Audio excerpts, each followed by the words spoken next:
Bonjour à toutes et à tous, bienvenue à Midi Libre. Nous sommes en direct sur midilibre.fr à l'occasion du lancement officiel du Lab 3A Midi Libre, agriculture, agroalimentaire, alimentation. Une rencontre exceptionnelle en présence du ministre de l'Agriculture, Julien de Normandie, qui est en duplex depuis Paris. Le ministre de l'Agriculture, Julien de Normandie, que nous retrouverons dans quelques minutes aux côtés d'autres témoins de l'agriculture, de l'alimentation, de l'agroalimentaire. Je pense à Christian Lambert, Irène Tolleret, Denis Cartier, Myrène de Lorgeril et de nombreux acteurs des professions qui nous rassemblent ce matin. Avant de vous présenter le programme officiel de cette émission, j'accueille Bernard Maffre, président directeur général du groupe Midi Libre. Bernard Maffre.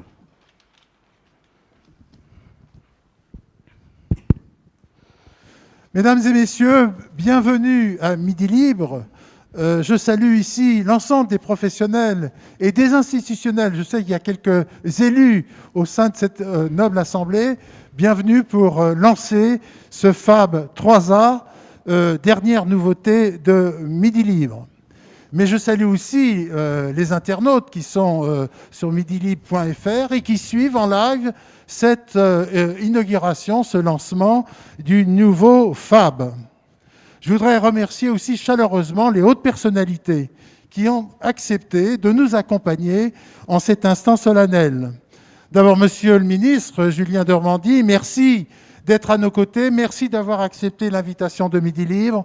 Je sais que les emplois du temps d'un ministre sont fort chargés et vous avez su dégager le temps nécessaire pour être à l'écoute de l'univers de l'agriculture en Occitanie et nous vous en sommes très reconnaissants. Je dois excuser Carole Delga qui hier soir nous a appelé, nous a téléphoné pour nous annoncer ses regrets qu'elle ne pouvait aujourd'hui être physiquement présente. Elle en avait l'intention, elle en était déterminée, mais vous le savez, aujourd'hui se joue une partie importante pour Sète, c'est son élection comme capitale française de la culture. Vous savez dans quel état se trouve l'autre culture et que l'élection de Sète comme capitale française de la culture est très important pour Sète, bien sûr, très important pour l'Occitanie. Et nous lui souhaitons tout courage, beaucoup de courage pour que Sète l'emporte. Ce challenge aussi recueille le soutien, vous le savez, de Midi Libre. Enfin, je remercie, ou j'accompagne les remerciements d'Olivier Biscay pour les orateurs qui ont bien voulu accepter de débattre ici face au ministre. Votre présence nombreuse témoigne toute l'attention de l'Occitanie que porte sur son agriculture, sa transformation, sa commercialisation. Vous le savez, 250 produits font partie des labels de l'Occitanie, quand par ailleurs une centaine de vins OGP ou IGP ou AOC constituent aussi le beau catalogue de produits de l'offre Occitanie sur son agriculture. Avec 22 milliards de chiffre d'affaires, l'Occitanie se positionne au premier rang des éleveurs de vin, au deuxième rang de l'emploi du monde agricole. Et avec ces 22 milliards, j'ose dire que le business dépasse largement le chiffre d'affaires de l'avionique en Occitanie, tout un symbole. C'est dire qu'après le lancement des 4 labs précédents, lancés en 2019 et en 2020 par Midi Libre, je veux parler du Fab Santé, je veux parler du Lab Touriste, je veux parler du Lab Littoral Méditerranée. Nous lançons aujourd'hui le Lab 3A, A pour agriculture, A pour agroalimentaire, A pour alimentation. Et nous lancerons la semaine prochaine le Lab économique, présidé d'ailleurs par Pierre Moscovici. C'est dire qu'avec ces 4 lancements et ce Lab Fab, Midi Libre s'engage avec détermination pour défendre bec et ongles les couleurs des filières au sein de cette Occitanie. Alors, qu'est-ce qu'un lab ? Un lab est une invention, une innovation de Midi Libre qui est un produit hybride qui à la fois porte intérêt pour les professionnels que vous êtes, s'agissant de l'agriculture, mais aussi porte intérêt pour nos lecteurs. Et c'est un produit qui est composé à la fois d'animations rédactionnelles dans nos journaux, dans nos publications, dans nos magazines, sur le site Internet, mais aussi d'événementiels, de conférences, de symposiums, voire de salons et d'expositions. Je veux parler du salon Littoral Méditerranée, dont la quatrième édition aura lieu à la Grande Motte à l'automne prochain. Les circonstances que vous savez présentement, largement d'ailleurs rappelées par un excellent dossier sur France Télévisions que j'imagine vous avez tous vu sur le monde paysan, illustrent combien l'agriculture est en transformation permanente. Et les circonstances que nous vivons aujourd'hui rendent encore plus aiguë cette transformation. Qu'il s'agisse de la transition climatique, qu'il s'agisse de manger propre et manger mieux, qu'il s'agisse de la distribution avec les circuits courts, autant de dossiers qui posent problème à l'agriculture et qui continuent le combat pour exister. Dans ces circonstances, le FAB 3A avait toute sa raison d'être à Midi Libre. Nous lui souhaitons bonne chance, nous lui souhaitons un plein succès, et je vous invite, mesdames et messieurs, à m'accompagner dans l'ouverture de ce FAB 3A avec vos applaudissements nourris avant de passer la parole à Olivier Biscaye. Merci de votre attention.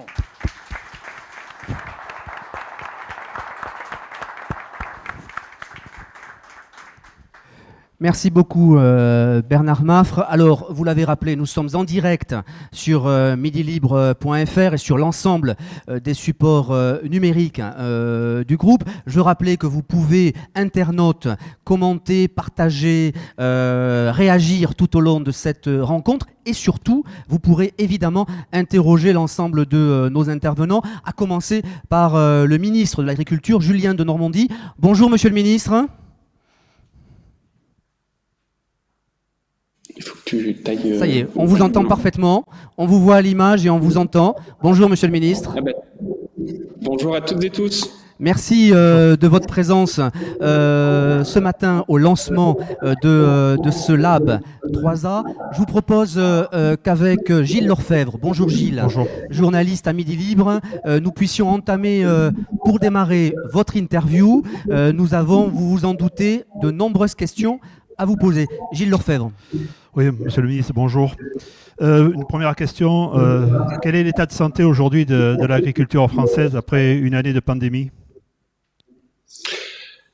Pendant toute cette année de pandémie, je crois d'abord que l'agriculture française a montré sa résilience. L'agriculture française a montré qu'elle était en capacité de nourrir le peuple français en dépit des difficultés. Et je crois que c'est très important de le signaler parce que dans d'autres pays, à travers le monde, mais parfois aussi en Europe. Regardez par exemple ce qui s'est passé au Royaume-Uni.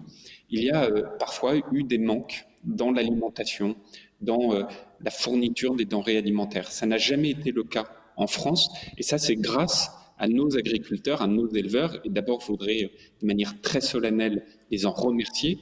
Et c'est grâce au final à la résilience de notre agriculture. Une fois qu'on a dit ça, la période de la Covid a impacté très fortement certaines filières, et vraiment très fortement, du fait de la fermeture des restaurants, de la fermeture des bars, de la fermeture d'un certain nombre de débouchés. Je pense à la filière de l'élevage, je suis persuadé qu'on y reviendra, mais je pense également à la filière viticole, où d'autres difficultés d'ailleurs sont apparues. Je pense à la filière de l'horticulture. Bref, beaucoup de filières, et je pourrais en citer d'autres, qui ont été impactées dans leur quotidien par la crise de la Covid.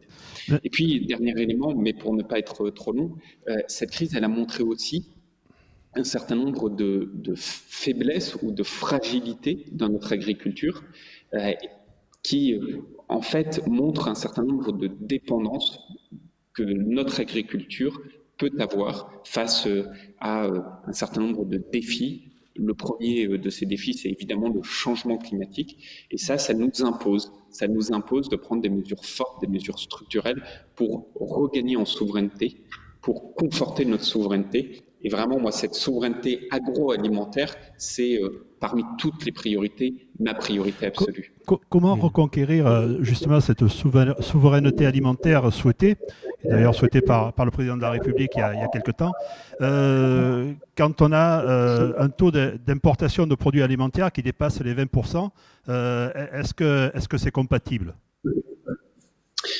C'est à la fois compatible, mais surtout, cette importation de produits massifs, elle montre à quel point cela est absolument nécessaire de regagner cette souveraineté.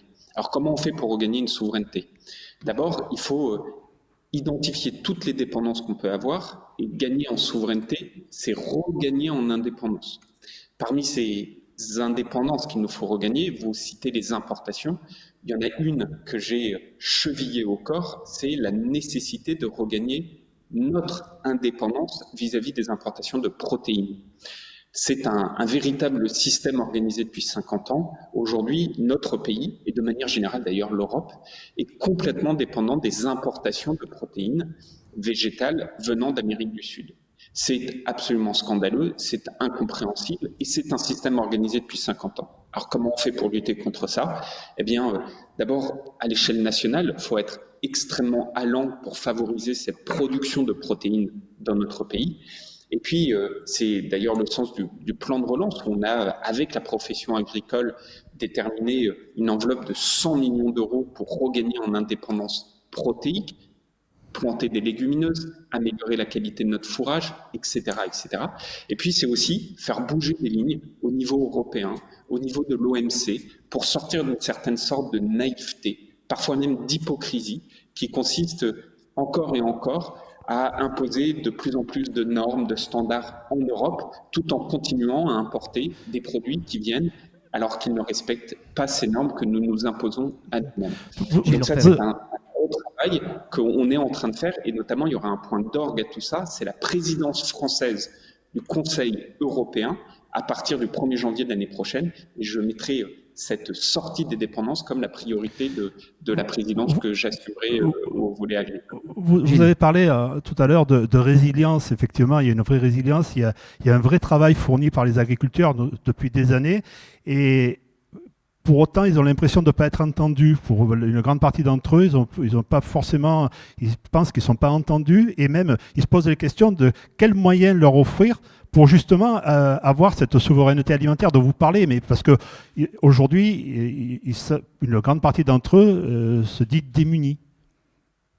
Ben, il y a plusieurs sujets. Il y a d'abord ce qu'on peut faire à l'échelle nationale sur le moyen et long terme pour investir dans la sortie de ces dépendances. J'évoquais les protéines, j'aurais pu évoquer le sujet de l'eau, j'aurais pu évoquer le sujet du renouvellement des générations, le sujet de la modernisation.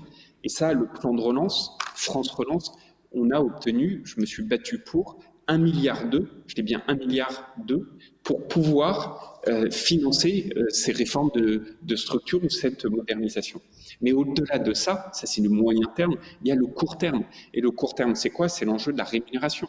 Le court terme, c'est quoi? On vient de sortir des négociations commerciales, qui est le moment où les agriculteurs négocient avec les industriels et la grande distribution, et on voit que le compte n'y est toujours pas. On voit qu'aujourd'hui, le prix payé cours de ferme n'est toujours pas suffisamment haut. C'est très vrai dans le domaine de l'élevage, c'est très vrai dans un certain nombre de secteurs. Et en plus, on est face parfois même à des injonctions contradictoires. Qu'est-ce que demandent nos sociétés? Elles demandent des produits de plus en plus de qualité. Quelle est la mission de nos agriculteurs? C'est de nourrir le peuple avec des produits de qualité.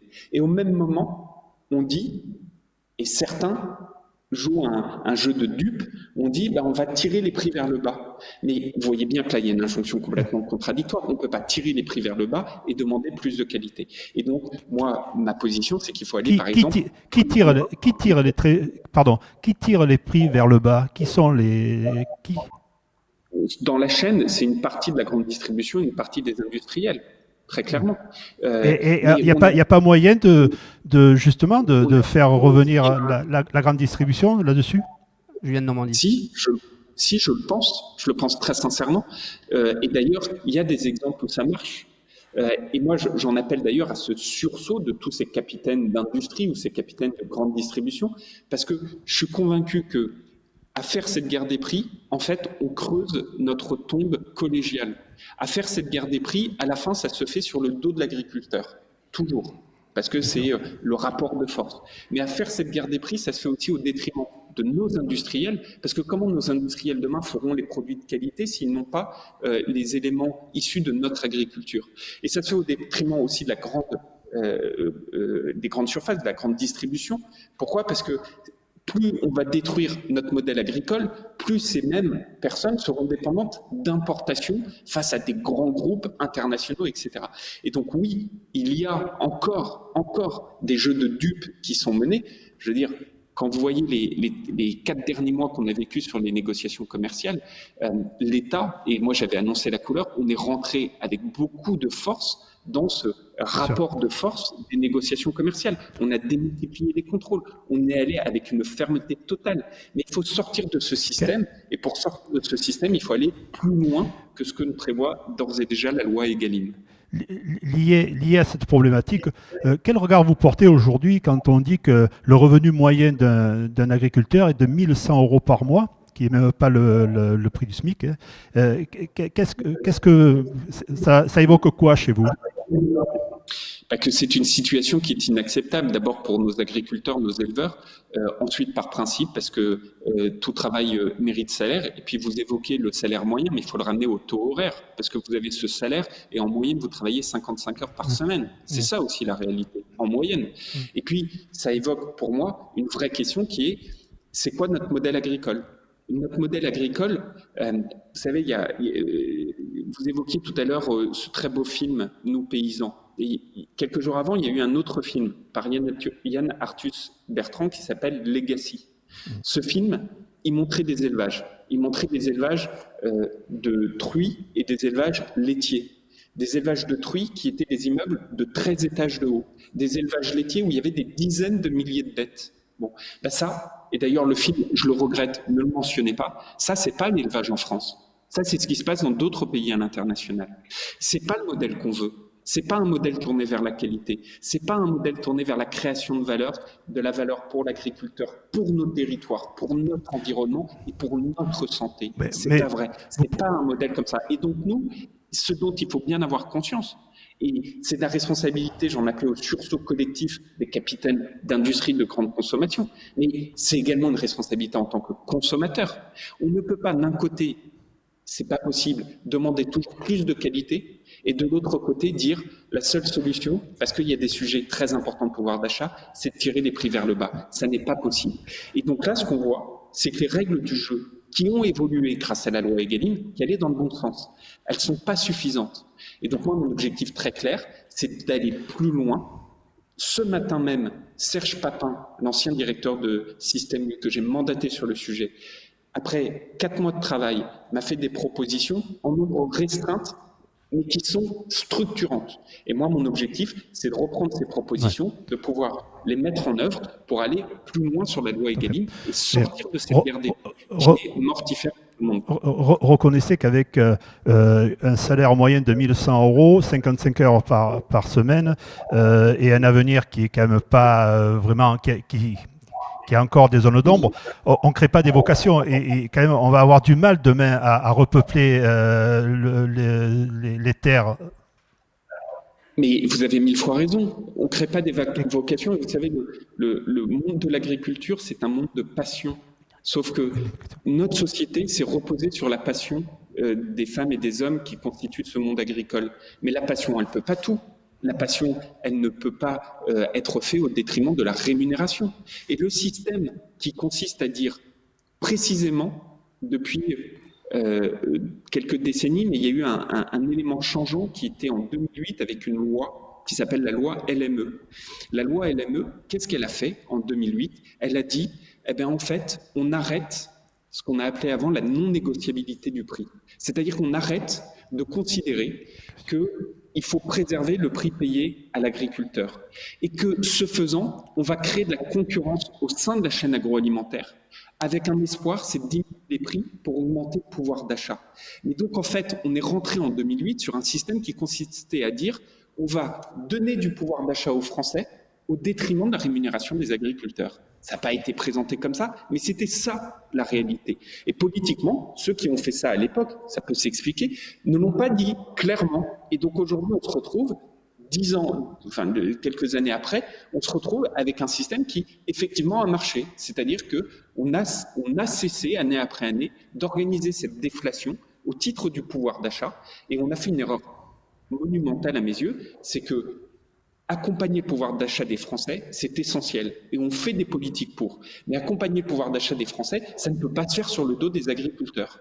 Et de la même manière, il faut qu'on sorte des injonctions paradoxales, qui est un mal très français, qui consiste d'un côté à toujours plus demander au monde agricole, au monde agroalimentaire, à toujours vanter ses mérites en disant c'est très bien, il faut plus de qualité, il faut plus de transition, il faut plus de... Et de l'autre côté, ne pas accepter de le rémunérer. Ça, c'est une instruction qui est paradoxale et dont il faut sortir.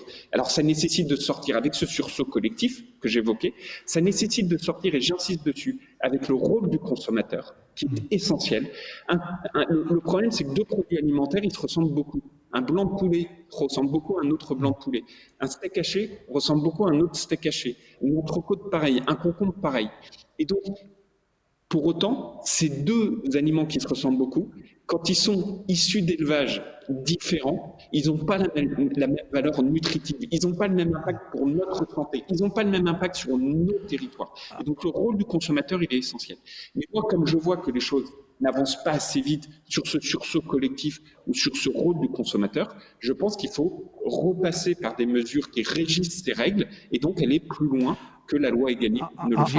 En parallèle justement de cet aspect économique et qui est fortement lié, on dénombre aujourd'hui plus de 250 suicides par an chez les agriculteurs. Comment on peut remédier à cette souffrance et j'ai envie de dire, c'est pas que cette année, ça dure depuis des années, c'est une vraie souffrance et j'ai l'impression qu'elle n'est pas forcément toujours prise en considération par les divers gouvernants. Si, je pense qu'elle est prise en considération, depuis maintenant de nombreuses années, parce que quand vous regardez, et je le dis avec beaucoup d'humilité, parce que c'est des sujets qui touchent à l'intime, c'est des sujets d'une incroyable difficulté, parce que on est face à des drames. Mes prédécesseurs, toute majorité confondue, ont tenté d'apporter des solutions. D'abord, il faut en parler, il faut mettre en avant la réalité, parce que vous l'avez dit, cette réalité, elle est terrible, et il faut absolument, pour mieux y apporter des solutions, avoir le courage d'en parler. Deuxièmement, il y a des choses qui ont été faites, je pense notamment aux différents plans de lutte contre le mal-être agricole, contre le suicide dans le monde agricole. Et le dernier d'entre eux remonte d'ailleurs à 2011, fait par l'un de mes prédécesseurs. Bon. Mais le troisième élément, et on a eu des travaux qu'on a menés avec des parlementaires, des députés et des sénateurs ces dernières semaines, très intéressants là-dessus, qui montrent qu'en fait, on peut s'améliorer et s'améliorer significativement dans l'accompagnement. Évidemment, le mal-être, il est multifactoriel, comme on dit. C'est-à-dire qu'on a beaucoup parlé du sujet de la rémunération depuis tout à l'heure. La rémunération est un vrai sujet. Il y a aussi les questions d'isolement. Il y a les questions d'isolement qui s'accumulent à la charge de travail. Il nous faut, par exemple, renforcer l'aide au répit, dont le mot veut bien dire ce qu'il signifie. C'est des dispositifs qui existent déjà, mais qu'il nous faut renforcer.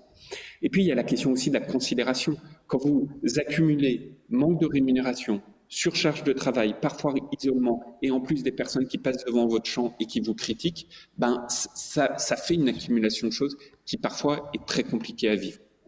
Une fois qu'on a dit ça, moi je pense qu'il y a deux maîtres mots sur lesquels il nous faut nous améliorer. Et on est en train, sur la base des travaux des parlementaires, d'établir des mesures que j'annoncerai dans les prochaines semaines allant dans ce sens. Le premier, c'est mettre beaucoup plus d'humanisation dans toutes nos procédures d'accompagnement. Quand moi je vois qu'on arrive encore en 2021 à envoyer aux agriculteurs des lettres de recouvrement, des lettres avec accusé de réception, alors qu'on sait qu'il est en difficulté, pour demander un remboursement de créances parfois de 2, 5, 10, 15 euros, c'est un non-sens.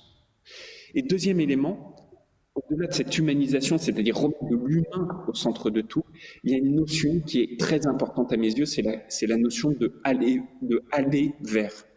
Aujourd'hui, tous nos dispositifs, en tout cas dans leur majorité, ils reposent sur si vous allez mal, appelez un numéro de téléphone. C'est par exemple le dispositif d'agri-écoute, qui est très bien. Il y a des gens qui sont fabuleux qui travaillent dans ces dispositifs. Mais en fait, la réalité, c'est que quand vous êtes en détresse, c'est très compliqué de vous demander d'appeler un numéro de téléphone. Il faut aller vers les personnes qui sont en difficulté. C'est par exemple les réseaux des sentinelles qui existent en lien avec les départements. Et toute cette politique du aller vers, c'est-à-dire de ne pas attendre ou de ne pas demander à une personne en difficulté d'appeler, cette politique du aller vers, elle est essentielle. Je vous donne là aussi un exemple très concret. Quand vous êtes un éleveur et que vous avez un cas de tuberculose dans votre élevage et qu'on vous dit on va devoir abattre tout votre élevage, le jour où le camion arrive pour prendre l'ensemble de votre cheptel, parfois il n'y a personne pour vous accompagner. C'est pourtant une vie de travail qui d'un coup d'un seul part parce que vous avez eu un cas de tuberculose. Et parfois vous n'êtes pas accompagné, parfois vous vous sentez seul. Et parfois, on vous dit, mais si vous vous sentez mal, appelez un numéro de téléphone. Non, ça ne peut pas marcher comme ça. Il faut améliorer l'humanisation, le aller vers, et consolider tous les dispositifs qui marchent pour aller encore plus loin. Je pense à l'aide au répit, je pense aux questions de rémunération. Évidemment, on en a beaucoup parlé, qui est aussi une des mères des batailles. Et je pense aux questions, vous savez, de ces cellules départementales d'accompagnement. On voit qu'il y en a qui marchent mieux que d'autres, et donc il faut prendre exemple sur celles qui marchent pour faire en sorte que ça soit appliqué chez les autres. On va y revenir, Monsieur le Ministre, sur l'ensemble de ces sujets, puisque nombre de représentants départementaux de notre région sont dans cette salle. On a beaucoup de questions, par ailleurs, sur les supports numériques. Je vous propose, Monsieur le Ministre, Mesdames, Messieurs, que nous ouvrions une autre séquence, celle du débat. Je voudrais l'ouvrir avec quelques minutes d'interview de Carole Delga, présidente de la région Occitanie. On le rappelait tout à l'heure, elle défend en ce moment même la candidature de Sète à Paris devant un jury dans le cadre du label Capitale française de la culture. Nous l'avons interrogée hier soir à Toulouse et on lui a demandé quel était son regard sur l'avenir, comment elle voyait l'avenir de l'agriculture en Occitanie. Elle nous répond. Je la vois avec confiance, avec détermination, parce que nous avons réussi à être unis, vraiment à pouvoir fédérer. C'est ce que nous avons fait avec la question, par exemple, de la foncière d'Occitanie pour nos agriculteurs, parce que nous avons de plus en plus de difficultés pour l'installation, pour l'accès aux terres, beaucoup d'installations hors cadre familial, beaucoup de personnes en cours de vie ont envie de revenir à la terre et il est nécessaire qu'il y ait une action publique forte pour pouvoir acheter les terres. Donc, en le simplifiant, c'est la région qui achète les terres, qui les porte pendant une durée entre 7 et 10 ans. Nous les louons à des agriculteurs les 5 premières années à un prix inférieur au marché pour leur permettre de créer le modèle économique, pour leur permettre d'acheter du matériel, de bâtir aussi ce qui est nécessaire. Et au bout de ce délai-là, ils nous les rachètent au même prix où nous les avons achetés, déduction faite des loyers. Donc ça, c'est un vrai levier que nous avons construit avec la SAFER, avec aussi l'ensemble de la profession agricole. On a un fort partenariat avec l'ensemble des chambres d'agriculture et tout particulièrement la chambre régionale d'agriculture avec les jeunes agriculteurs. C'est un travail vraiment très commun. Et puis le deuxième sujet, ce sont les contrats de l'agriculture durable. Parce que nous voulons avoir un partenariat sur plusieurs années avec des agriculteurs ou avec également des instances qui regroupent des agriculteurs. Je pense aux chambres d'agriculture, avec la chambre d'agriculture de Haute-Garonne, contrat durable pour en fait le lait, une filière laitière qui souffre beaucoup, et avoir une production bas carbone. C'est une innovation que nous mettons en œuvre, ou avec par exemple des coopératives agricoles. Je pense dans le de Gers et le Tarn-et-Garonne, où là nous avons décidé de développer écologie, que ce soit pour la question des céréales ou pour la question de l'arboriculture. Et puis également, nous voulons mettre en avant des productions locales qui sont de qualité et qui nous permettent d'avoir de la transformation sur place. Parce que nous avons une filière agroalimentaire qui est vraiment très très développée et nous voulons que cette filière agroalimentaire, elle s'approvisionne en Occitanie, et les contrats d'agriculture durable, cela aussi, c'est un contrat entre les producteurs et les transformateurs que nous mettons en œuvre. Et nous sommes très attachés, bien sûr, au bien-être animal, mais aussi au bien-être de nos agriculteurs et qu'ils puissent bénéficier d'un revenu décent. Donc c'est cela l'avenir de cette agriculture en Occitanie, que les habitants de l'Occitanie en prennent conscience, qu'ils achètent local, parce que c'est bon pour la planète, c'est bon surtout pour leur santé, et de savoir fédérer et de permettre la mutualisation des initiatives et un accompagnement sur plusieurs années. Carole Delga, qui ouvre évidemment d'autres sujets à l'occasion du lancement officiel de ce Lab 3A. On ouvre maintenant, Gilles Lorfèvre, une autre séquence, la séquence du débat, avant que nos interlocuteurs dans la salle puissent évidemment poser leurs questions. On est ravis d'accueillir Christiane Lambert, présidente de la FNSEA, qui est à Paris, en duplex, qui est ici, je crois. Oui, ça y est, Madame Lambert, bonjour. Ravi de vous avoir à nos côtés pour ce débat. Débattront également, bien sûr, Irène Tolleré, qu'on connaît bien, tant au plan local qu'au plan européen, puisque vous êtes députée européenne et vous portez des sujets autour de l'alimentation. J'ai lu ici ou là députée européenne de l'année, c'est bien cela sur l'alimentation, mais c'est déjà considérable. Et vous êtes un des relais sur notre territoire. Et puis Denis Cartier, qu'on ne présente plus, président des chambres d'agriculture, de la Chambre d'agriculture Occitanie. On va porter évidemment avec vous de nombreux sujets. Et puis dans la salle, je salue Magali Somade, président de la Chambre d'agriculture du Gard. Merci d'être à nos côtés. Puis Myrène de Lorgeril, qui est là aussi en duplex, présidente du CIVL. Bonjour Myrène de Lorgeril. On va pouvoir ensemble débattre d'un certain nombre de sujets évoqués par Julien de Normandie en introduction de cette rencontre. Gilles, je vous laisse poser la première question à Christiane Lambert. Madame Lambert, bonjour. Elle nous entend, je vous en prie, allez-y. Bon. Oui, je vous entends très bien. Bonjour. Monsieur le ministre a parlé tout à l'heure de souveraineté alimentaire. Vous, en tant que représentante de la FNSEA, quels moyens vous demandez justement pour qu'on puisse reconquérir cette souveraineté alimentaire ? Bonjour à tous et merci pour l'invitation. Bravo aussi pour les thèmes retenus. La souveraineté alimentaire s'est invitée dans le débat, s'est réinvitée au début du confinement l'année dernière. Rappelez-vous, le 12 mars 2020, 20h20, le président de la République, dans son allocution aux Français, nous annonçant que nous allions être confinés, nous y préparant, a dit « Confier notre alimentation et notre santé à autrui serait folie. Il faut reconsidérer notre souveraineté alimentaire. » Ensuite, il a dit notre souveraineté industrielle, technologique. Cela suppose des choix courageux, je les assumerai. Je voudrais citer un autre exemple. Depuis un mois, les radios reprennent beaucoup des chaînes de construction automobile qui sont à l'arrêt parce que nous nous rendons compte de composants électroniques qui sont importés à 75% de Taïwan. Ce qui montre que la souveraineté industrielle est parfois fragilisée quand on est dépendant d'autres sources d'approvisionnement. Vous voyez, ce sont deux sujets très différents. L'automobile d'un côté, l'alimentation, la santé de l'autre. Ce qui a été mesuré pendant le premier confinement et depuis ce moment-là, c'est que la France et l'Europe avaient la chance d'avoir une agriculture productive, résiliente, et nous n'avons manqué de rien. Il n'y a pas eu de pénurie. L'agriculture est capable de produire, de stocker, c'est-à-dire de transformer les produits pour les rendre stockables et pour nourrir la population en tout moment. C'est ça la souveraineté pour un pays. Et c'est synonyme d'indépendance et de stabilité. Brejnev disait « Je crains plus le bruit des casseroles que le bruit des chars ». Le soulèvement, le printemps arabe, est venu d'un problème alimentaire au Maroc. Alors, que faut-il faire pour reconquérir notre souveraineté? Bon, d'abord dire que la France, contrairement à d'autres pays, a su garder des pans importants de son agriculture. Mais c'est vrai que nous sommes en fragilisation parce que l'échiquier international a changé. D'autres pays ont fait de l'alimentation un enjeu stratégique et s'en donnent peut-être plus les moyens que la France ne s'est donné les moyens. Nous avons désagricoliser la France.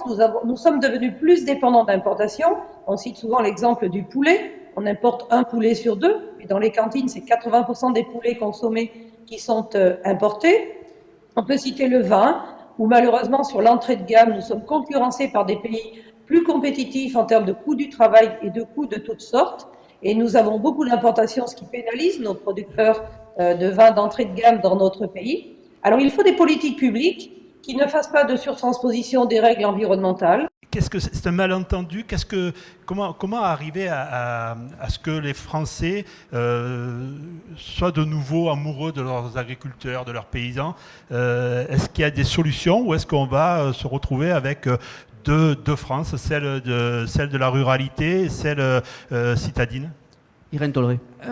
Merci beaucoup pour cette question. Je crois qu'il y a deux France, mais que le vécu de ces deux France évolue, notamment la crise Covid fait qu'on redécouvre que vivre dans des endroits naturels, c'est très bien et que ces endroits naturels existent encore parce qu'on a une agriculture qui entretient les paysages et fait partie de l'aménagement du territoire.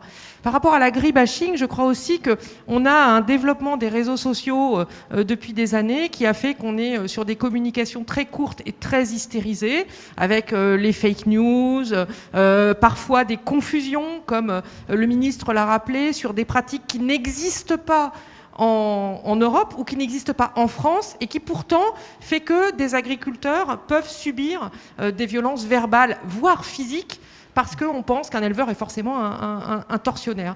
Les agriculteurs se sont organisés, je voudrais vous parler du groupe des Agri-Tweetos, qui ont pris des jeunes agriculteurs, enfin plus jeunes que moi, qui ont pris le taureau par les cornes pour faire visiter leur ferme de façon ludique et montrer qu'ils n'ont rien à cacher. L'agriculture européenne, l'agriculture française a été reconnue comme étant la plus durable. Nous avons une alimentation de grande qualité grâce à eux. Donc les circuits courts, mais également ces nouvelles pratiques sur les réseaux sociaux sont un moyen de recréer du lien et redonner du moral aux agriculteurs, parce que si on a aussi des agriculteurs qui se suicident, c'est qu'ils ne se sentent pas aimés. C'est ça, tout à fait. Denis Cartier, Gilles, une question peut-être au président de la Chambre d'agriculture Occitanie, avant de retrouver, je vous rassure, Christiane Lambert et Julienne Normandie, dont la connexion avait là aussi été coupée, coupure générale d'Internet. Gilles Lorfèvre. Je voudrais évoquer avec vous un petit peu l'agriculture bio et savoir un petit peu si l'agriculture bio et l'agriculture de demain, est-ce qu'on va tous passer en bio ou est-ce que ça peut être une agriculture complémentaire? Quel est l'avenir du bio? Comment vous l'apercevez? Bien, bonjour à tous et à toutes. Donc, merci de nous avoir invités et d'avoir créé cela. Moi, déjà, excusez Jérôme Despé, le président de la Chambre, j'étais obligé, qui est partenaire bien entendu, et Boris Calmette qui est aussi partenaire, donc je devais, si vous ne l'avez pas fait, de le dire. Pour répondre au bio, vous ne me ferez pas dire ici qu'on va dire que le bio c'est pas bon, mais simplement dire aussi que il ne peut pas y avoir toutes les cultures, on ne va pas opposer tous les modes de production et toutes les cultures, et le bio oui, il en faut. Certains en veulent, mais toutes les bourses ne pourront pas se payer des produits bio, parce que quand vous l'avez dit tout à l'heure, le ministre l'a redit, il nous faut des produits de qualité, les gens le veulent, mais on ne peut pas avoir que du bio, et le bio, donc c'est une démarche, comme les autres démarches, certification, style HVE, haute valeur environnementale, qui a été préconisé par le ministre de l'Agriculture. Le risque, est-ce que c'est-à-dire que le risque demain que le bio puisse pas nourrir tout le monde en fait? Bien entendu. Et puis quand on parle, le ministre a dit aussi, bien sûr qu'on ne pourra pas nourrir tout. On a un milliard de personnes qui ne mangent pas à leur faim. Demain, il y en aura un peu plus. Après-demain, un peu plus. Et si on réduit, déjà qu'on nous réduit les surfaces agricoles, puisqu'on les perd chaque fois, c'est les seules qui ne sont pas conservées, mais ce n'est pas aujourd'hui le sujet des terres agricoles. Et vous dire que bien sûr on ne pourra pas tout nourrir, donc il nous faut des produits de qualité et que les agriculteurs puissent continuer à vivre de leur travail, parce qu'aujourd'hui ils survivent modestement. Et donc tant qu'on n'aura pas ça, on aura aussi le déclin, pas de bio ou pas de production, mais surtout pas d'agriculteurs et pas de bras. Et donc de fait des importations massives et majeures sur tous les produits qu'on ne peut que condamner. Et qu'il faut bien, vous, avec votre capacité de communication, de faire passer ces messages-là aux consommateurs, parce qu'ils pensent pendant la pandémie, bien sûr qu'ils ont regardé les agriculteurs, ils sont allés à la proximité, à côté de là où vous habitez, trouver des plateformes, des drives qui ont été créés, etc. Mais ce n'est pas suffisant. Il faut qu'ils s'en souviennent toute l'année. Dès que ça s'ouvre un peu, hop, ils vont acheter ailleurs. C'est bien l'objet de nos labs 3A. Gilles Lorfèvre, une question à Christian Lambert. Avant de redonner la parole à Julien Normandie, puis j'oublie pas évidemment Magali Somade et Myrène de Lorgeril, et puis la salle. Gilles Lorfèvre. Madame Lambert, une petite question. Donc, j'aimerais qu'on parle climat 2 minutes parce que effectivement c'est un enjeu aussi. Et je voulais savoir si le défi climatique de demain qui est demandé, qui est souhaité, est aussi une opportunité pour l'agriculture. Est-ce que ces défis climatiques vont nous ouvrir vers une nouvelle agriculture? S'il est un secteur qui est très concerné par le changement climatique, c'est l'agriculture. Notre activité est Vous m'entendez? Oui. Notre activité est en plein air. Notre usine à nous n'a pas de toit. Donc la pluie, le vent, les tempêtes, la grêle, nous prenons tout. Et depuis pas mal d'années, les agriculteurs se sont adaptés au changement climatique. Nous avons développé des nouveaux itinéraires culturaux, une autre gestion des fourrages, etc. Nous savons que nous avons une responsabilité par rapport au changement climatique. Nous émettons des gaz à effet de serre, pas plus que d'autres. Nous sommes le 3e secteur émetteur. Mais nous savons aussi que nous sommes la solution à beaucoup de sujets liés au changement climatique. Et c'est la raison pour laquelle, la FNSEA, nous avons écrit un livre que j'ai là et qui s'appelle « Faire du défi climatique une opportunité pour l'agriculture ». Ça montre tout l'engagement des agriculteurs pour apporter des solutions. Nous captons et nous stockons du carbone dans les sols. Nous produisons des énergies renouvelables. Nous produisons des biomatériaux pour la construction, l'habillement, le textile, la maison, bref. Nous sommes un secteur de solutions et nous voulons en tirer aussi des revenus. Nous produisons de l'énergie solaire, de la méthanisation, bref. L'agriculture est vraiment un secteur qui offre des opportunités. Mais sur ce sujet, les politiques publiques peuvent aussi accompagner et amplifier le mouvement. Et c'est la raison pour laquelle, avec le ministère de l'Agriculture, mais aussi le ministère de la Transition écologique, nous portons une vision offensive des contributions de l'agriculture pour un retour de valeur aux agriculteurs. Quelles pourraient être les aides? Et là, je pose la question à la fois, je vous la pose, mais je la pose aussi à Monsieur le Ministre. Quelles sont les aides justement pour ça? Comment ça pourrait se quantifier, ou en tout cas concrètement, qu'est-ce que le gouvernement pourrait apporter? Alors, il y a des aides, mais il y a aussi beaucoup d'initiatives qui se passent en démarche privée loin du ministère, et c'est tant mieux. Par exemple, 30% des éleveurs laitiers font aujourd'hui des diagnostics carbone qui s'appellent CAP2ER. Ils comptabilisent le carbone capté et ils vendent le carbone. Dans mon département, on vend du carbone capté à la Poste, qui en émet beaucoup avec ses voitures pour livrer le courrier jusqu'au dernier kilomètre, et ça fait des K € pour les agriculteurs. La puissance publique peut accompagner sur certains investissements lourds, comme c'est le cas dans le photovoltaïque, avec des tarifs d'achat qui devraient être plus favorables pour les agriculteurs. Dans le cas du rachat aussi en méthanisation par rapport au biogaz, le fait d'avoir mis un objectif ambitieux de biogaz dans la stratégie climat de la France ouvre des possibilités pour les agriculteurs. Les projets de méthanisation sont des projets coûteux, ils peuvent s'inscrire dans le plan de relance. Le plan de relance permet aussi un certain nombre de financements pour ces projets et c'est extrêmement important. Là où le gouvernement peut nous aider aussi, c'est à faire reconnaître au plan européen la comptabilité carbone et la comptabilité carbone aux frontières. Je m'explique. Il y a aujourd'hui tout un travail qui est fait sur l'ajustement carbone aux frontières, mais malheureusement, l'agriculture n'est pas dans la comptabilité carbone. Alors que ce que vient d'évoquer le ministre tout à l'heure en parlant des élevages d'Amérique du Sud avec des milliers d'animaux qui ne respectent absolument aucune règle environnementale et qui émettent beaucoup plus que nos bovins à nous, peuvent rentrer sur le territoire. Nous souhaitons que l'agriculture soit aussi concernée par cette comptabilité carbone aux frontières pour protéger, pour des motifs environnementaux, l'élevage à l'européenne qui n'a rien à voir avec l'élevage ailleurs. Ça dépend de l'Europe, le ministre le sait, et j'espère que nous pourrons convaincre au niveau européen le commissaire en charge du commerce, le responsable trade, justement, et Irène Toléré le sait aussi, je l'interpelle de cette façon, pour faire avancer ce sujet-là. Julien Normandie, Monsieur le Ministre, peut-être une réponse à apporter à Christian Lambert et à l'ensemble de nos invités ce matin sur ces questions-là et sur d'autres sujets que vous avez pu entendre lors de ce débat. Alors, plusieurs points. Pour commencer par le sujet carbone évoqué un instant par la présidente Lambert, je vais le dire avec mes mots et de manière peut-être un peu simpliste, mais Il y a eu un phénomène qui s'est passé il y a une quinzaine d'années, c'est que la forêt a fait une OPA sur l'agriculture s'agissant du carbone. Et je le dis alors que celles et ceux qui me connaissent savent tout l'amour que je porte pour nos forêts. Je suis moi-même ingénieur agronome puis forestier, mais force est de constater que la forêt a fait une OPA sur la question du carbone. C'est-à-dire qu'aujourd'hui, faites le test avec vos lecteurs, vous verrez si on demande à quiconque où est-ce qu'on capte du carbone sur notre planète, tout le monde, ou 9 personnes sur 10, va vous répondre dans la forêt, grâce aux arbres. La réalité, c'est que la première source de captation de carbone à l'échelle de la planète, c'est d'abord l'océan, le phytoplancton, etc.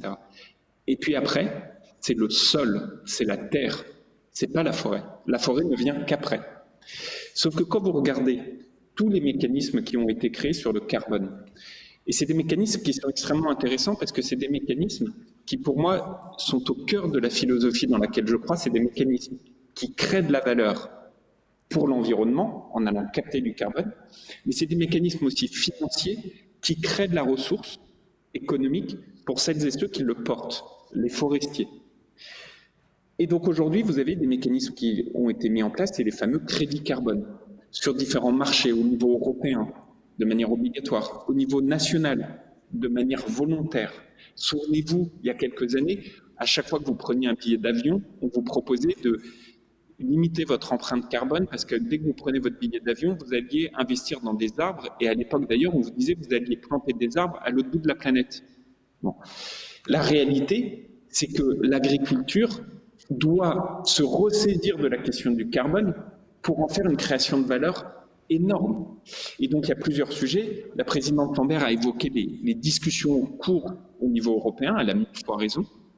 Aujourd'hui, l'agriculture a trop été absente de ces discussions européennes et Irène, que je salue, s'y emploie également. Il y a au niveau national, et moi je voudrais saluer notamment tout le travail qui a été fait avec les jeunes agriculteurs dans le cadre du plan de relance, où en fait on a décidé de financer ce qu'on appelle des bilans carbone. Ça veut dire que quand vous allez vous installer, c'est exactement l'exemple que donne Christiane Lambert, quand vous allez vous installer, l'État va vous accompagner pour financer un bilan carbone à l'échelle de votre exploitation. Ce faisant, vous arrivez à mettre en place le mécanisme des crédits carbone que j'évoquais. C'est à la fois bon pour la planète et c'est bon pour votre compte de résultat parce que vous arrivez à le valoriser. Et ça, au titre du plan de relance, on met 10 millions d'euros. Et ensuite, troisième point, il y a tout un travail à faire sur lequel on s'y emploie beaucoup. Moi, je veux faire vraiment de mon action, dans mon action, un marqueur carbone, si je puis dire. J'y crois énormément. Il y a toute une dynamique qu'il nous faut créer. On a parlé du diagnostic carbone à l'échelle de l'exploitation. On a parlé du niveau européen. Mais entre les deux, il y a les intermédiaires industriels. Christiane Lambert donnait l'exemple de la Poste, il y en a plein d'autres, financiers, pour qu'on crée ce marché carbone agricole. Dans ce qu'il a de plus vertueux, c'est-à-dire permettre à des agriculteurs d'établir la réduction de carbone, ensuite de les échanger ou de les vendre sur ces marchés carbone qu'on aura ainsi construits avec les industriels, avec les partenaires financiers et avec une impulsion européenne. C'est tout cela qu'on est en train de construire et l'honnêteté m'oblige à dire que par rapport à la forêt, on a 15 années de retard. Et je pense que c'est fortement dommageable parce que, vous voyez mon discours, moi, sur l'agroécologie, je pense que l'agroécologie est essentielle, impérieuse, très importante, mais ça n'est pas une vision. La vision, c'est la question de notre souveraineté. En revanche, l'agroécologie, elle va nous permettre d'atteindre cette souveraineté. Mais l'agroécologie, elle doit être créatrice de valeur pour l'environnement et pour le compte de résultat de l'agriculteur. On a de très nombreuses questions, Monsieur le Ministre. Dans les deux, plus elle permettra d'être rapide. Et le carbone doit nous permettre de le faire. Merci, Monsieur le Ministre. On va ouvrir la troisième séquence de questions. Elles sont extrêmement nombreuses sur midilibre.fr et dans la salle également. Myrène Delorgeril, vous aviez une première question. Magali Somad, et j'ai vu que certains voulaient poser des questions directes au ministre. Myrène Delorgeril, question courte pour réponse courte. Allez-y. Bonjour Monsieur le Ministre et bonjour à tous. En vigueur au 1er janvier 2022. Donc c'est en construction, il y a une étude qui est en train aussi de se faire. Moi, ma question à vous, c'était comment pensez-vous pouvoir favoriser l'accès des produits locaux donc à travers la loi Egalim, ce qui n'est pas clairement écrit aujourd'hui, notamment pour la restauration collective. Merci Magali Saumann. Monsieur le ministre, je vous laisse répondre. Je suis désolé parce qu'on a été coupé à un moment donné. J'ai entendu la fin de la question. Si j'ai bien compris la question, c'est comment favoriser les produits locaux, notamment dans la restauration collective, notamment grâce à la loi Egalim. C'est bien ça? Écoutez, vous êtes parfaitement efficace, monsieur le ministre. C'est tout à fait ça. Allez-y. Alors, d'abord, un constat qui n'est pas assez dit. 50% à peu près de la viande consommée dans la restauration collective est de la viande importée. Et vous le voyez aujourd'hui, il y a beaucoup de débats sur l'élevage. Sur l'élevage, l'une de nos priorités, c'est d'ouvrir des débouchés. Et j'en appelle notamment à, évidemment, l'État, ça c'est ma responsabilité, mais aussi à tous les élus locaux, pour regarder avec beaucoup d'humilité, mais aussi beaucoup de courage, les achats qui sont faits dans la restauration collective, dans les écoles ou dans les autres, les lycées, les collèges ou dans les autres lieux. Et on se rend compte aujourd'hui que 50% de la viande qui est consommée, c'est de la viande d'importation, alors qu'au même moment, nos éleveurs, par exemple sur les jeunes bovins, n'arrivent pas à avoir des débouchés. Et donc, souvent, d'ailleurs, c'est les mêmes qui disent il faut trouver des solutions pour pouvoir permettre à nos éleveurs de pouvoir mieux vivre de leur travail. Mais la première des choses très concrètes, très pragmatiques qu'on peut faire, c'est de favoriser l'achat par la commande publique nationale et locale de ces produits. Premier point. Deuxième point, la loi Egalim, elle a fixé des curseurs. C'est notamment à partir du 1er janvier d'avoir des produits 1er janvier 2022, d'avoir au moins 50% de produits sous qualité qui est acheté dans la restauration collective. On est en train, dans le cadre de la loi climat qui est en cours de discussion, d'aller encore plus loin, d'étendre ces obligations à la restauration collective privée et pas que publique. Mais même de se demander, et vous l'avez dit dans votre question, de se demander comment on peut inclure les produits locaux dans ces critères, quitte à renforcer les critères d'ailleurs. Moi, je crois beaucoup, mais je crois profondément à la nécessité d'approche territoriale où on met des produits frais, des produits locaux. Vous m'avez entendu le dire à de multiples reprises, les produits frais, les produits locaux, il faut les pousser, il faut absolument les promouvoir. Et ça, il y a de très belles initiatives, on les renforce dans le plan de relance, c'est les projets d'alimentation territoriaux. On en appelle à chacune et chacun pareil en responsabilité dans les achats.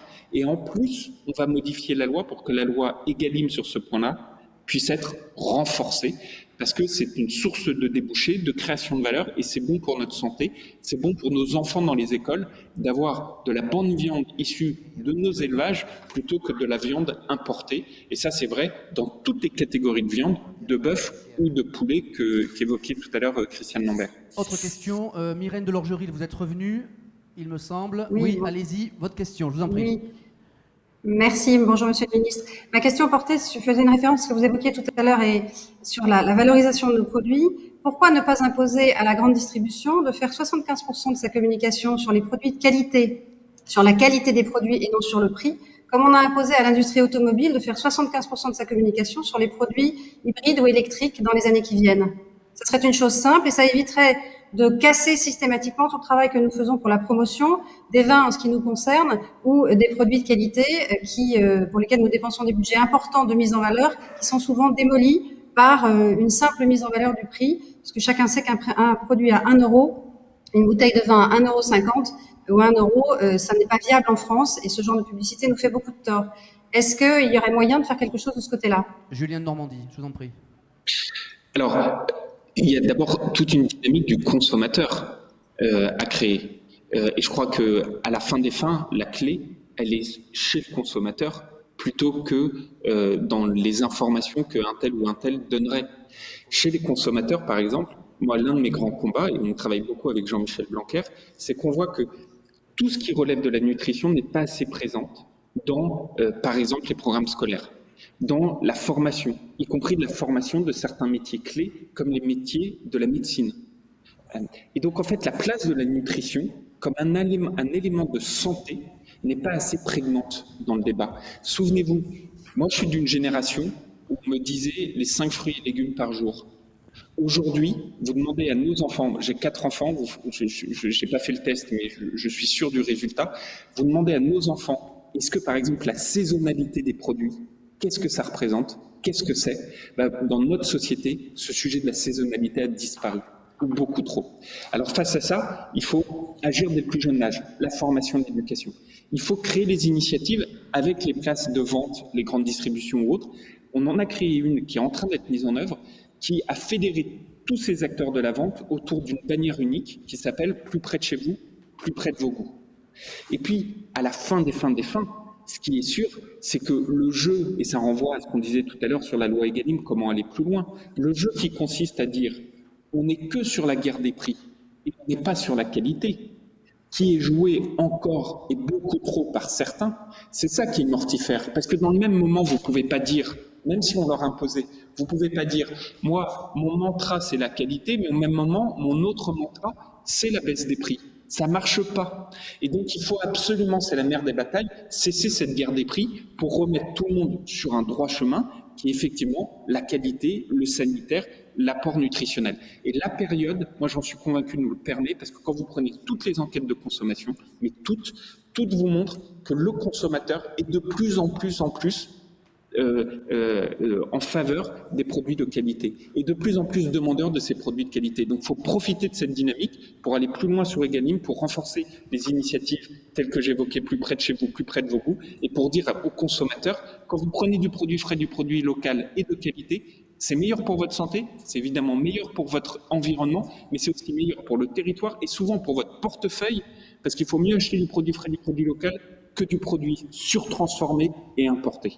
D'autres questions dans la salle? Monsieur, vous avez un micro, je vous en prie, levez-vous et présentez-vous pour le ministre. Caméra juste là, voilà. Oui, allez-y. Monsieur le ministre, Mesdames, Messieurs, bonjour à tous. Bernard Engelras, je suis aujourd'hui représentant de Nîmes Métropole, élu à la question environnementale, mais également je suis vigneron dans le Gard. Et je suis également, j'ai des responsabilités dans le monde de la viticulture, puisque je suis président de l'Institut français de la vigne du vin. Monsieur le ministre, cher Christian également, j'avais des questions à vous poser. La première question, c'était de dire, aujourd'hui, nous avons vu, par rapport aux différents discours des intervenants de ce matin, que l'agriculture avait une mission qui était beaucoup plus large que ce qu'elle était par le passé. Nous avons un rôle à jouer à la fois dans la production, dans l'agriculture, donc dans l'agroalimentation. Nous avons une mission pour produire pour les consommateurs. Nous avons aussi une mission importante pour répondre aux attentes de la société, et on a parlé beaucoup d'agro-environnement. Nous avons parlé également des règlements climatiques, et nous avons parlé également du rôle que nous pouvions avoir par rapport au stockage du carbone dans le sol. Et c'est un sujet qui me passionne et qui m'interpelle également, posez votre question, puisque je suis attaché. Monsieur le ministre, vous savez comme moi que par rapport à la recherche et développement est un sujet très important pour l'avenir de notre métier. Vous savez par ailleurs que le ministère du Budget, et notamment le Bercy, est en train aujourd'hui de diminuer CASDAR, c'est-à-dire toutes les aides que nous avons par rapport à la recherche et développement, au moment où l'agriculture, pour assumer ses missions de renouvellement de génération, mais également de produire différemment, en a le plus besoin. Donc la question que je vais vous poser, comment voyez-vous, en même temps où on nous demande des méthodes nouvelles de production, comment vous voyez-vous le fait que vous diminuez les budgets qui vont en face ? Julien de Normandie. Bon, on ne va pas faire tous les débats budgétaires là parce que ça va nous prendre beaucoup de temps, mais sur le point spécifique du CASDAR, effectivement, il y a eu une diminution qui a été contenue, mais vous savez d'où on partait. Mais c'est pour ça que je ne veux pas rentrer dans trop de détails techniques, mais la première question qui nous était posée, c'était de savoir l'avenir même du CASDAR, la pérennité même du CASDAR. J'ai obtenu de préserver le CASDAR, qui est des mécanismes financiers très particuliers, qui s'appellent des comptes d'affectation spéciaux, etc. etc. Et c'est vrai qu'il y a eu une diminution, mais à la fin des fins, en dépit de cette diminution, avec d'autres crédits, notamment les crédits des plans de relance, l'action du ministère en faveur de l'investissement dans la recherche, cette année a augmenté. C'est ça la réalité. Notamment, je donne un exemple, mais je pourrais vous en donner beaucoup d'autres, dans la recherche et innovation, le plan de relance mis en œuvre avec l'appui, et je salue et je remercie la présidente Lambert, des différentes structures agricoles, a mis en place une ligne très importante de 215 millions d'euros pour la modernisation des agroéquipements. Bon, il s'avère qu'en plus de ça, on a mis en place une enveloppe de 15 millions d'euros dans la recherche et développement de ces mêmes matériaux. Bon. Donc moi, je crois beaucoup à la recherche, je crois profondément à l'innovation, et vous m'avez toujours entendu dire que c'est peut-être mon côté ingénieur, mais moi je crois en la raison, en la science et en l'innovation. Donc je maintiendrai et je renforcerai avec beaucoup de force tout ce qui peut concourir à cette recherche et cette innovation. Au-delà du budget, il y a des sujets qui sont devant nous, qui sont incroyablement compliqués, quand on voit parfois les caricatures qu'il y a dans les débats de société. Je pense par exemple, et vous avez vu mes positions, sur la question des semences et de ce qu'on appelle les nouvelles technologies, les NBT. Bon, ben moi, je crois dans la science, je crois dans la raison, je crois dans le progrès. Science sans conscience n'est que ruine de l'âme, comme disait Rabelais, mais aucune science ne nous amène pas au progrès non plus. Et donc il faut avancer, il faut croire dans notre recherche, il faut être courageux sur ces sujets-là, parce qu'il y a souvent beaucoup d'idées caricaturales qui sont véhiculées, notamment sur les NBT. Mais les NBT, par exemple, moi je crois profondément pour faire face aux sécheresses. C'est des techniques de recherche variétale, ça ne sont pas des OGM, c'est des techniques de recherche variétale qui nous permettent d'accélérer l'identification des semences qui, par exemple, demain, donneront des plantes qui résisteront aux sécheresses. Donc, j'y crois beaucoup, mais je peux vous dire, il faut aussi beaucoup de force, beaucoup de conviction, beaucoup de courage, et il faut l'avoir, et je l'aurai pour avancer sur ces sujets. Merci, Monsieur le Ministre. Nombreuses questions dans la salle. Denis Cartier, vous avez une question courte et j'en ai une de l'autre côté. Une question courte, Monsieur le Ministre. Bonjour, Denis Cartier, président de la Chambre d'agriculture régionale d'Occitanie. Vous venez de temps en temps dans notre belle région. Moi, j'aurais voulu avoir votre avis le plus clair possible sur la problématique de dérèglement climatique. Christiane l'a dit tout à l'heure.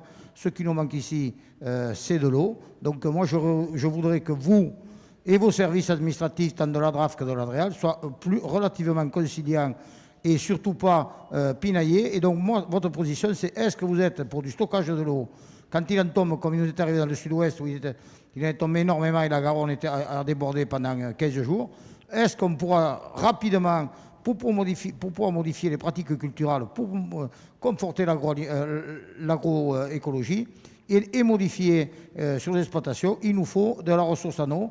Il en tombe et on n'est pas capable de la stocker. C'est un véritable scandale et une hérésie. Et donc là, j'aimerais une réponse claire de votre part. Merci. Réponse claire à une question directe. Julien de Normandie. Oui, moi je l'ai toujours dit, et vous connaissez ma position dessus. Moi je considère qu'il n'est pas possible de faire de l'agriculture sans eau. Certains essayent de le faire croire, c'est pas possible.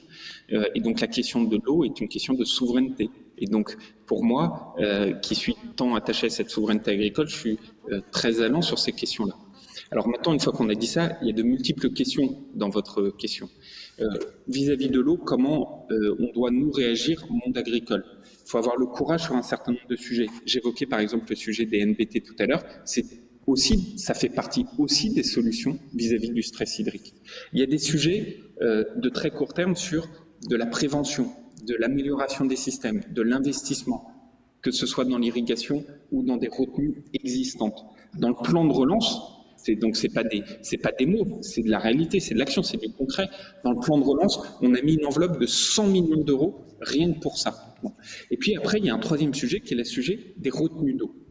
Les retenues d'eau, moi je voudrais juste dire deux choses. Le premier, c'est que depuis que l'homme est sédentaire, le conflit d'usage de l'eau, ça existe. Donc il faut le prendre avec beaucoup de sérénité.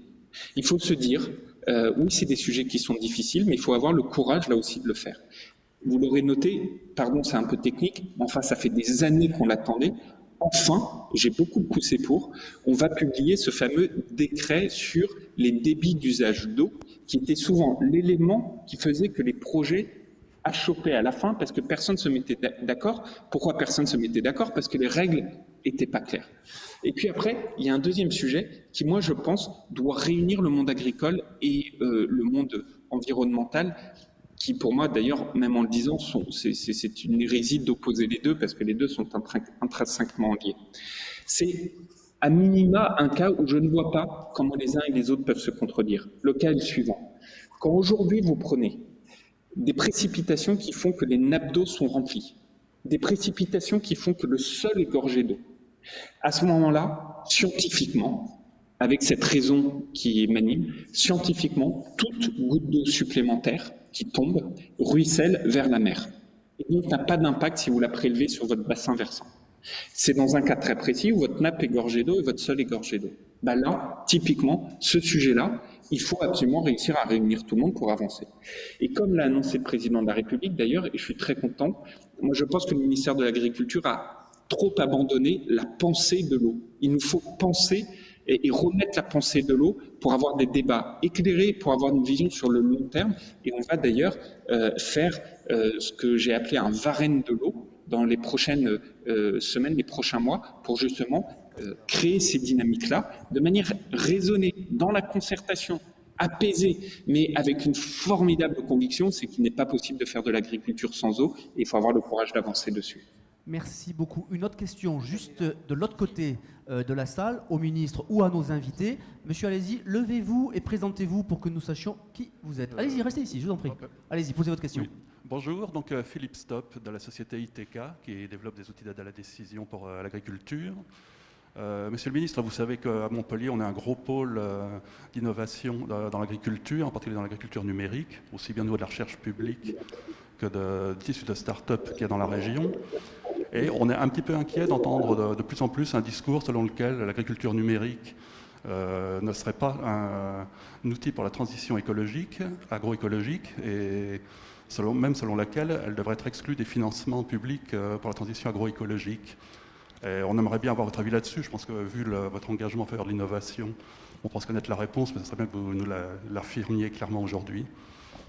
Merci beaucoup, monsieur le ministre. Je vous l'affirme clairement. Moi, je crois beaucoup à l'innovation. Je l'ai dit sur les semences, je l'ai dit sur le machinisme. Et je pense très clairement qu'il y a la révolution de la data qui est devant nous. Et je vais vous dire, la réalité, c'est que la révolution de la data, elle est déjà très présente dans le monde agricole, extrêmement présente. Mais je vais faire un parallélisme qui va vous paraître un peu bizarre. C'est que ma grande crainte, c'est que la data, il se passe pour la data ce qui est en train de se passer, par exemple, pour le photovoltaïque. C'est-à-dire qu'en fait, la data, in fine, soit exploitée par certains qui ne sont pas les acteurs des transitions agricoles. Je vous donne un exemple très concret. Aujourd'hui, où est-ce qu'elle est la data agricole? Elle est dans le machinisme. Qui est au courant de toutes les données de nos agriculteurs? Ce sont les vendeurs de machines agricoles. Or, au même moment, et vous l'avez dit, ces outils d'aide à la gestion, ils sont incroyablement puissants. En 2017, s'il n'y a pas très longtemps, j'ai fait sortir l'étude. En 2017, la moitié des drones utilisés dans le monde économique étaient utilisés par le monde agricole. Tout ce qui relève de la prévision, tout ce qui relève de la capacité des différents outils et machinismes à se parler les uns aux autres, tout ce qui relève de l'agriculture de précision, tout ça relève de la data. Et demain, il y a en plus l'intelligence artificielle qui arrive. Donc oui, archi oui, je le soutiendrai. Et d'ailleurs, le secteur ne m'a pas du tout attendu. Quand je vois les initiatives prises par les chambres, par les partenaires agricoles, et la FNSEA en faisait partie, pour pouvoir développer les plateformes de données de la data, et par les entreprises comme vous, cette révolution, elle est en cours, elle n'est pas suffisamment connue du grand public, et il faut le dire, parce qu'au moment où on cherche à recruter des gens, il faut dire que l'agriculture est un métier profondément innovant, mais c'est un enjeu très fort, donc oui, archi oui. Deux petites questions pour terminer. Monsieur, vous avez une question, je vous en prie, présentez-vous. Bonjour Monsieur le Ministre, Rémi Dumas, secrétaire général adjoint des Jeunes Agriculteurs Nationaux. Aujourd'hui, il y a 2 installations pour 3 départs à la retraite, donc un enjeu fort du renouvellement de génération en agriculture.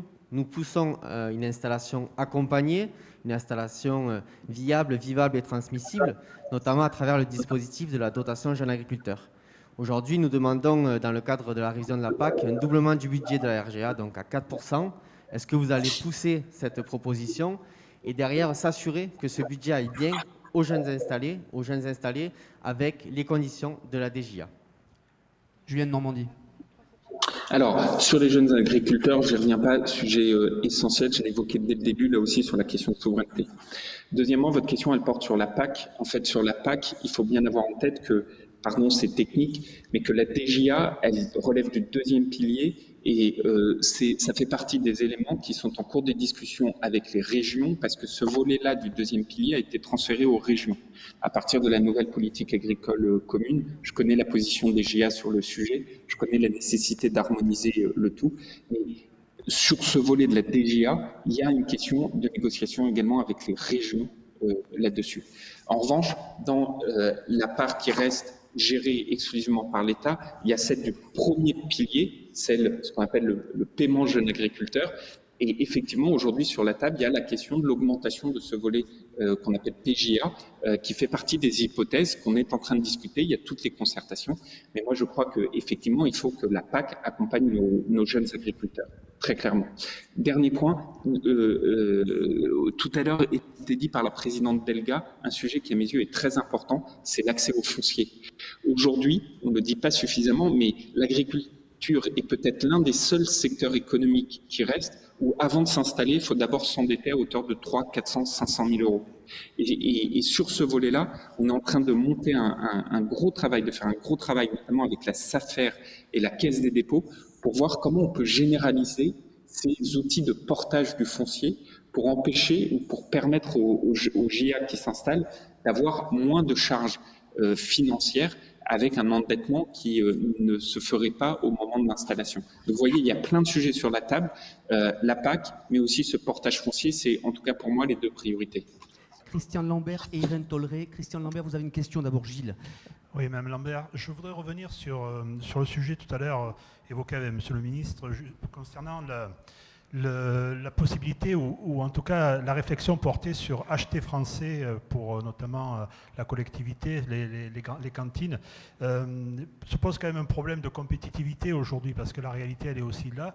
C'est bien beau de ne pas vouloir d'importation, mais aujourd'hui il y a un coût salarial qui en France est assez élevé et qui cesse d'augmenter et qui est une entrave à la compétitivité. Je ne sais pas quel regard vous portez là-dessus, mais c'est aussi une difficulté aujourd'hui face à la concurrence de faire manger français. Pardon. Christian Lambert. Ouais, je crois qu'il faut une cohérence globale. Nos achats sont nos emplois. Est-ce qu'on veut un pays de consommateurs chômeurs? C'est-à-dire qu'on a des injonctions paradoxales. On a des Français qui sont très exigeants et des ONG qui le sont aussi pour dire produisez plus vert, sans antibiotiques, avec du bien-être, etc. Mais quand il s'agit de passer et de faire les courses, ils sont moins au rendez-vous. Donc il faut passer une commande qualitative et l'honorer. Mais moi j'invite aussi la puissance publique à s'interroger. Quand une région qui a la responsabilité des cantines de lycée et autres, quand le ministère des Armées, qui a la responsabilité des cantines de tous les militaires, a comme critère d'achat 70% le critère prix, c'est pas sérieux, parce que les mêmes régions viennent pleurer après aux côtés des agriculteurs en disant « votre secteur va mal, on va vous aider, on va vous donner quelques K euros ». Il faut arrêter de raisonner en silo. Il faut se dire que ceux qui veulent faire manger les convives pour 1,40 € coût matière des repas ne rendent pas service à l'agriculture, au territoire, à l'emploi et à tout ce que l'agriculture apporte comme aménité positive. Quand l'agriculture est partie, elle ne revient pas. Donc l'agriculture, c'est aussi un bien public, c'est pour ça que c'est un enjeu politique qui concerne tous les décideurs. Et il ne faut pas qu'ils aient un discours de week-end et un discours de la semaine. Et ça, c'est pas sérieux. Permettez-moi, parce que j'aurais voulu parler sur les questions précédentes, notamment sur l'irrigation. J'entends le ministre de l'Agriculture et je me réjouis qu'il annonce un Varenne de l'eau. Ça fait des années qu'on demande des éclaircissements sur ce sujet. Le président de la République avait dit, en campagne, en Occitanie, dans le Tarn, je ferai d'irrigation une priorité de ma mandature. On est à 1 an de la réélection, qu'il briguera, je pense. Il y a 3 projets territoriaux qui sont sortis de terre. 3. Pourquoi? Parce qu'on a en France une opposition par rapport à l'irrigation qui est ancrée. La France ne stocke que 5% de l'eau de pluie qui tombe, alors que nous avons une plus forte pluviométrie que beaucoup de pays. Sur les 10 dernières années, nous avons augmenté nos stockages de 1%, quand en Europe, l'augmentation de stockage est de 13%. Donc la France est en retard et prend du retard. Et il y a beaucoup d'idéologies, on l'a entendu dans la question de monsieur du RTK aussi, certaines associations et ONG environnementales les plus radicales, pas toutes, opposent science et respect de l'environnement. C'est avec la science, avec le digital, avec toutes les données, les capteurs, les sondes capacitives que l'on pourra faire de l'irrigation raisonnée et utiliser mieux l'eau. L'INRA a chiffré, et les instituts de recherche ont chiffré aussi, qu'on avait amélioré l'efficience des cultures de 30%. Avec la même culture, on produit 30 fois plus avec la même eau. Donc je crois qu'on a fait des progrès énormes qui sont sous-considérés. Il y a trop d'idéologie dans l'approche des sujets agricoles. Il faut que le ministre de l'Agriculture, ingénieur agronome, prenne le pas sur tous ces discours. Alors c'est vrai vis-à-vis du ministère de l'Écologie et d'un certain nombre de ses acteurs, c'est vrai dans l'aide réelle. Je crois que ce qu'a dit Denis Cartier est tout à fait vrai. Il y a trop de militance et pas assez de science sur ces sujets qui entourent l'agriculture. Merci Christiane Lambert. Irène Tolleré, puis j'ai une dernière question dans la salle, au fond ici. Irène Tolleré. Merci. Ma question est pour le ministre de l'Agriculture, cher Julien. En ce moment, on a les trilogues de la politique agricole commune. Comment croyez-vous que nous devons améliorer les outils de gestion de crise ? Je m'explique. Nous avons eu la crise, la pandémie du Covid qui a créé un désastre au niveau de la viticulture, par exemple, mais de la filière bovine, et beaucoup de mal pour mobiliser des outils de gestion de crise. On a eu des sanctions, des crises économiques avec Trump. Il semblerait que ça aille pas très bien avec la Chine. Donc on a des outils de gestion de crise qu'on n'arrive pas à mobiliser. Et à ce titre-là, je tiens vraiment à vous remercier pour le travail que vous avez fait avec 15 autres pays pour soutenir la création d'un fonds de compensation spécifique qui a l'air d'avancer pour la partie viticole.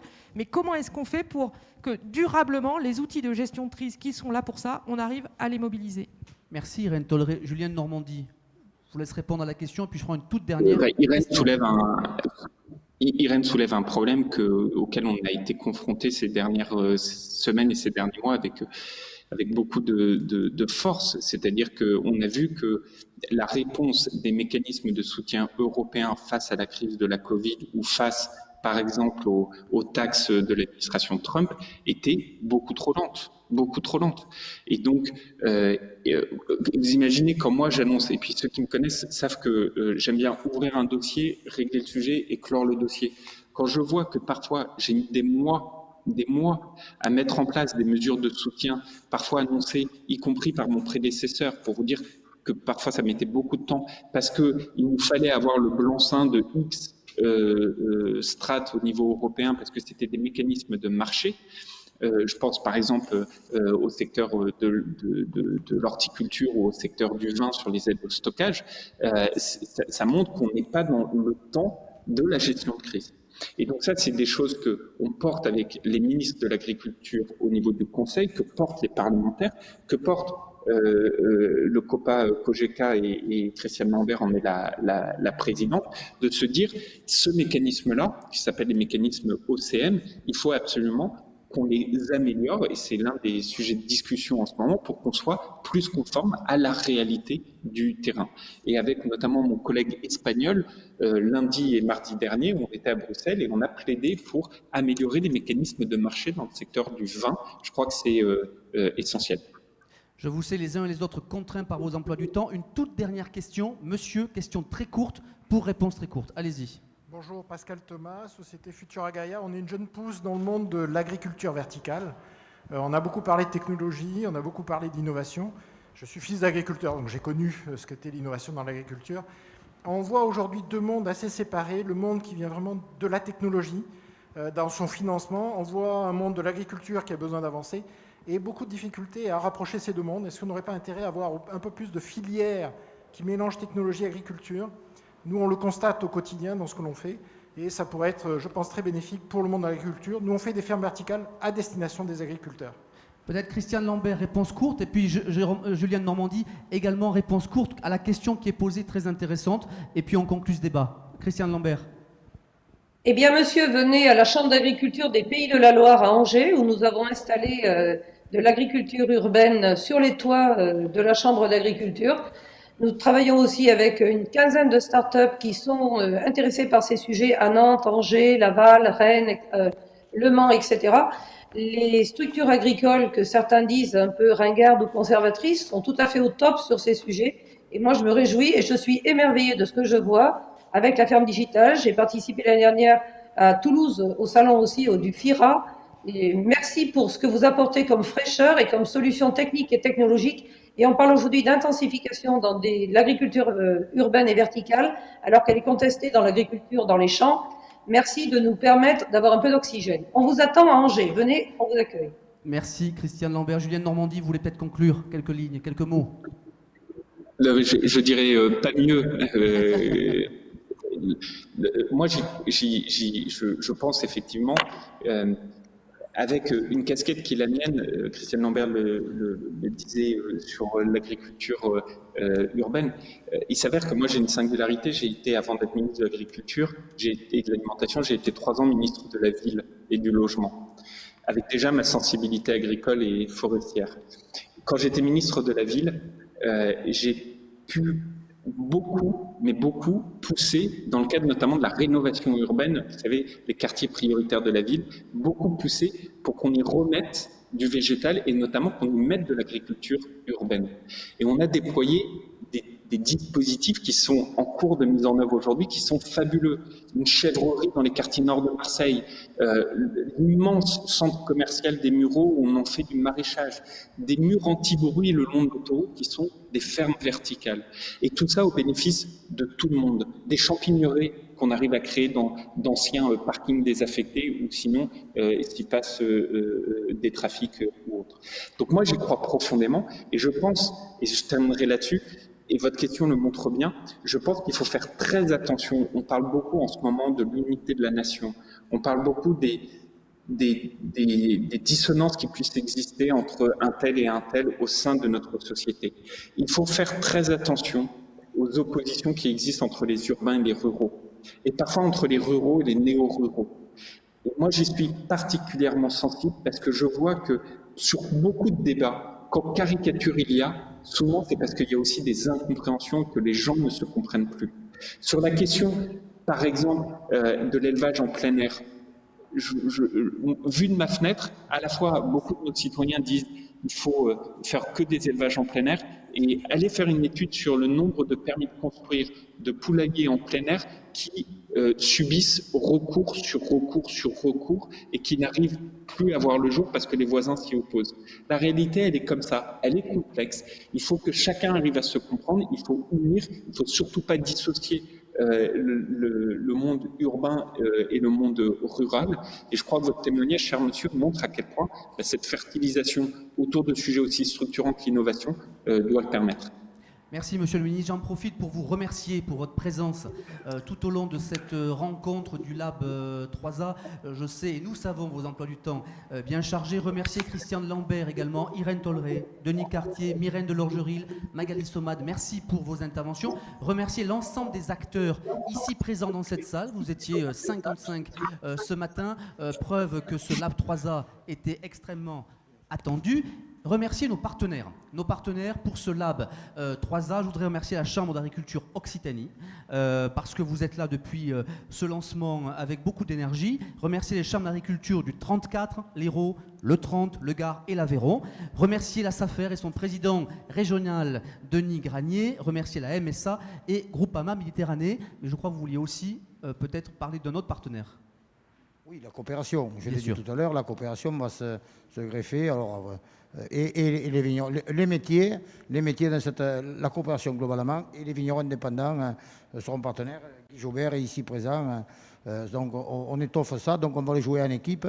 Et je ne sais pas si c'est terminé. Moi j'avais une phrase à la fin, je sais pas si vous avez, en termes de conclusion, deux peut-être. La première, appeler les nouveaux élus qui sont certainement dans la salle, ou au moins que ça puisse porter, et pour leur dire que dans leur département, il y a une chambre d'agriculture, et il faut qu'ils se réfèrent à eux pour avoir toutes les réflexions. Christiane Lambert, on n'est pas ringard, on est novateur. Et dernier point, et là peut-être pour tous nos habitants de cette Occitanie, dire qu'ils ont une chance inouïe d'avoir des agriculteurs, parce qu'avec nous, ils ont des produits de qualité, et ils ont une ambiance et un environnement protégé, des territoires animés, et tout ce qui a été, toute la démarche sur le carbone et la démarche sur le carbone et tout ce qu'on fait, tout que fait l'agriculture pour le monde urbain, il faut qu'il nous renvoie l'ascenseur plus que et arrêter cet agribashing qui n'est pas qu'un début. Voilà. Voilà ce que je Merci, voulais dire. merci beaucoup.